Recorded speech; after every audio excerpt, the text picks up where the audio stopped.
Très bien, on va passer sur la slide suivante. Donc pour commencer, on vous a mis un petit rappel sur la programmation précédente 2014-2020. Et comme vous le voyez, l'ensemble des crédits ont été consommés.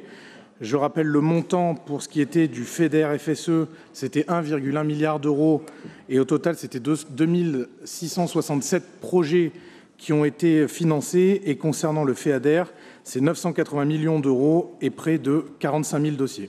Pour ce qui concerne la programmation actuelle, c'est-à-dire celle de 2021-2027, comme vous le voyez sur le graphique, au total, c'est 880 millions d'euros répartis de la façon suivante, 660 sur le FEDER, 143 sur le FSE, 77 sur le FTJ, 182 pour le programme interrégional Alcotra avec l'Italie et 494 millions en plus pour le FEADER.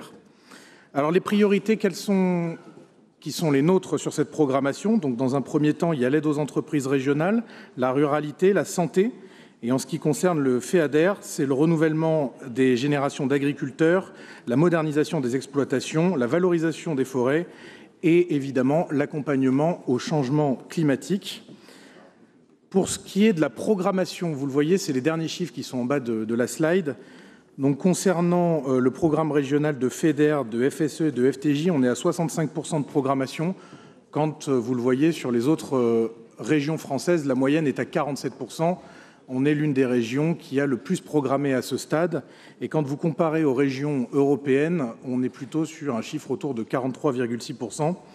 Un chiffre qui est intéressant aussi, c'est celui du programme Alcotra, où nous avons eu une réunion encore il y a 10 jours à Turin et où nous avons donc arbitré pour avoir 78% de programmation. Et donc ces bons chiffres, et on va pouvoir passer à la slide suivante, nous permettent d'engager des négociations sur la programmation post-2027 de manière plutôt sereine. Alors quel est le contexte? Déjà dans un premier temps, vous imaginez une pression budgétaire. Nous avons eu l'année dernière le renouvellement des institutions européennes. Nous avons également la question ukrainienne et nous avons les nouvelles priorités de l'Union européenne, en l'occurrence la souveraineté économique, la souveraineté militaire et le remboursement du grand plan de relance européen de 200 milliards d'euros. Alors le futur budget européen dépend des ambitions sur son ampleur et la possibilité de l'Union européenne de mobiliser de nouvelles ressources propres. L'objectif est évidemment d'avoir au mieux un budget stable, même si on n'y croit pas réellement. Et au-delà, l'enjeu sera une répartition donc par grands piliers et notamment sur les politiques de cohésion et de PAC qui nous concernent tout particulièrement ici en région. Alors il y a une volonté de rationalisation et de simplification de la part de la Commission, notamment avec des plans partenariats nationaux ou des plans régionaux pour déployer ces crédits de cohésion et ces crédits de PAC. Et donc, nous allons pouvoir passer sur la slide supplémentaire. C'est là l'enjeu que nous avons aujourd'hui. Alors, on vous a remis sur le graphique le calendrier, puisque la décision de la Commission européenne sur les modalités de la programmation post-27 nous seront annoncées normalement autour du 15 juillet. Alors, il y a marqué 16 juillet sur le graphique. On vous a aussi remis le mode de fonctionnement, c'est-à-dire que la Commission européenne nous fait une proposition et derrière le Conseil de l'Europe amende et approuve avant que le Parlement européen finalement le vote.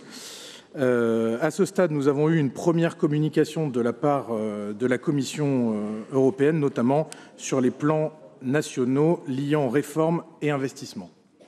Quand on passe sur le slide suivant, donc quelle est la position de la région? Alors là-dessus, c'est assez simple. Il y a une vision qui est largement partagée par l'ensemble des régions françaises.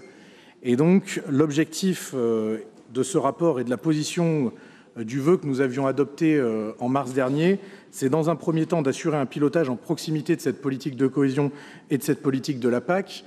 Je ne vous fais pas un dessin, vous savez tous quelle est la difficulté de l'État pour appliquer certaines politiques publiques.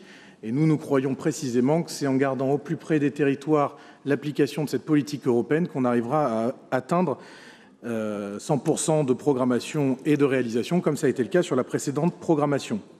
L'objectif est aussi évidemment de moderniser la politique de cohésion et la PAC en adoptant une approche simplifiée, et ça c'est l'un des objectifs de la Commission. Nous avons aussi pour objectif donc, de garantir une politique de coopération territoriale européenne ambitieuse, de soutenir la proposition d'un fonds de compétitivité européen en appui aux écosystèmes régionaux dans une optique de simplification pour les acteurs industriels et de l'innovation, garantir en matière de transport un financement spécifique des connexions transfrontalières et leurs accès, et enfin sécuriser un budget dédié et qui est suffisamment doté pour la politique de cohésion et la PAC. Voilà, Monsieur le Président, de manière synthétique, la présentation de ce rapport. Merci.